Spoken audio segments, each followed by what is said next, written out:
Non alors, écoutez monsieur Propre, je ne suis pas du tout d'accord. Il ne faut surtout pas mettre les couteaux à l'envers dans le lave-vaisselle. Allons, allons.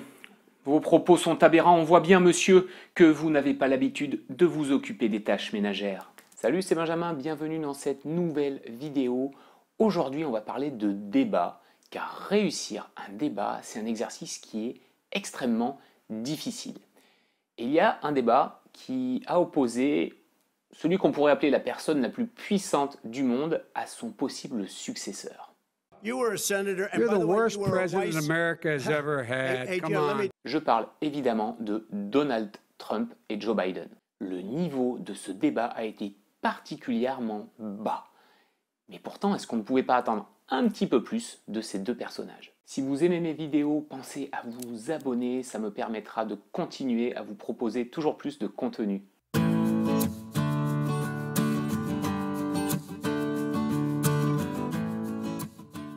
Lorsque vous voulez convaincre et exprimer vos idées, il y a des pièges que vous devez absolument éviter.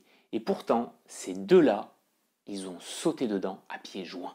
The fact is that everything he's saying so far is simply a lie. I'm not here to call out his lies. Everybody knows he's a liar. La première erreur qu'ils ont tous les deux réalisée, c'est de répondre à des attaques personnelles.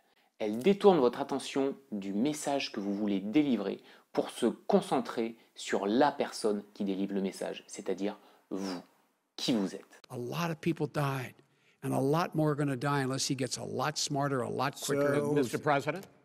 Did you use the word smart? You graduated either the lowest or almost the lowest in your class. Don't ever use the word smart with me.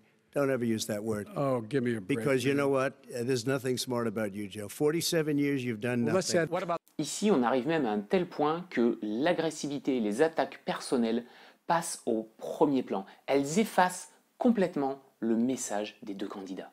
Les émotions passent au premier plan et les idées sont complètement effacées.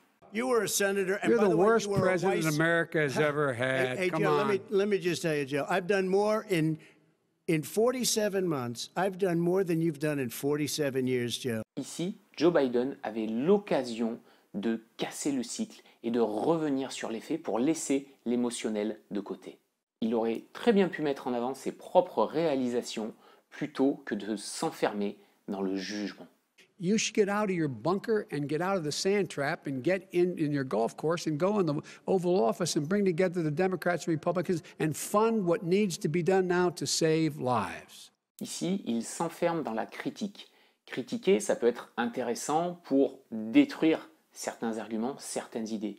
Mais ce qui est surtout indispensable, c'est de penser à reconstruire derrière. Quelle alternative est-ce que vous proposez? Ne dites pas aux autres ce qu'ils doivent faire, mais ce que vous feriez. Car ce sont vos idées qui doivent être mises en valeur. Quand on est à court d'idées, s'en prendre à l'ego, c'est avouer la faiblesse de vos arguments. Mais il y a pire, c'est que si vous répondez avec le même type d'argument, vous vous abaissez au niveau de votre adversaire et vous abaissez le niveau du débat.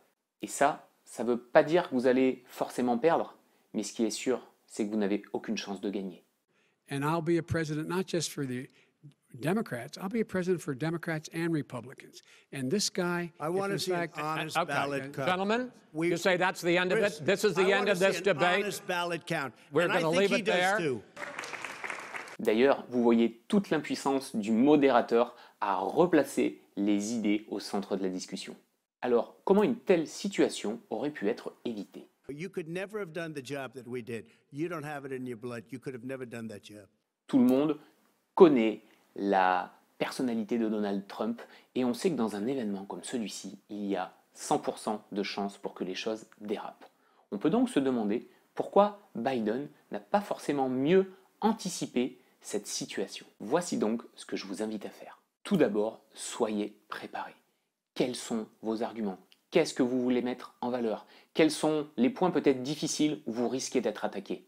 Une bonne préparation, c'est justement ce qui va vous permettre de toujours venir vous raccrocher à vos idées si vous sentez que le débat vous échappe et que la discussion s'attaque non plus à vos arguments mais à votre personne. Ensuite, gardez toujours en tête que les idées doivent rester au cœur du débat.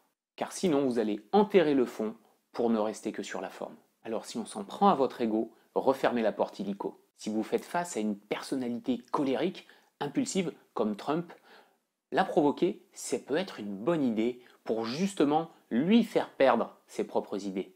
Mais si vous faites cela, gardez toujours en tête que ce sont vos arguments qui vous permettront de gagner la bataille. Donc provoquez, oui, mais ne perdez jamais le fil de vos idées. Et gardez bien en tête que quand la bataille des égos supplante le débat des idées, rien de bon ne pourra se créer. Si vous voulez vraiment utiliser votre personnalité pour susciter de l'empathie, vous devriez vous inspirer de ceci.